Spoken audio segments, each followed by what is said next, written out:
amezi atandatu arangiza umwaka wa 2023 no kuvuga ko hashinzwe amashirahamwe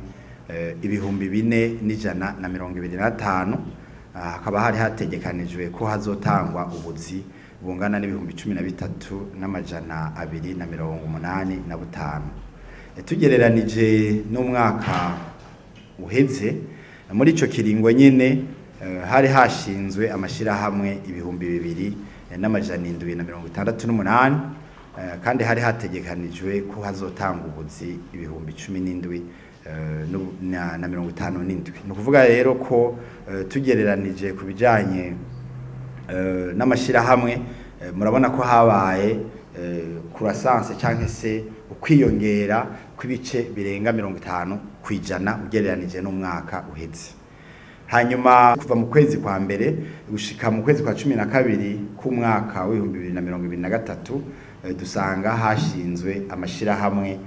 ibihumbi 7,336 hamwe n'ubuzi bwategekanije gutanga bungana n'ibihumbi 26,134. Kubijanye n'abiyandikishije ku giti cyabo bamwe twita personne physique commerçante no kuvuga yuko kuva mu kwezi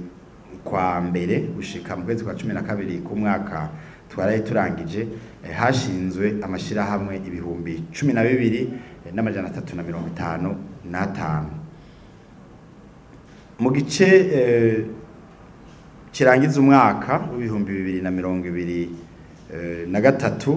hatanzwe za mpapuro zitanga uburenganzira ku burusho twita certificat d'éligibilité aux avantages des investissements zingana na 41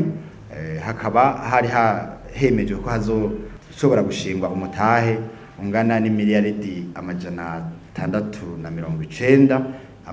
miliyoni 727 ibihumbi 669 n'amajana 970 by'amafaranga y'u Burundi hamwe rero n'ubuzi bungana igihumbi n'amajana 939.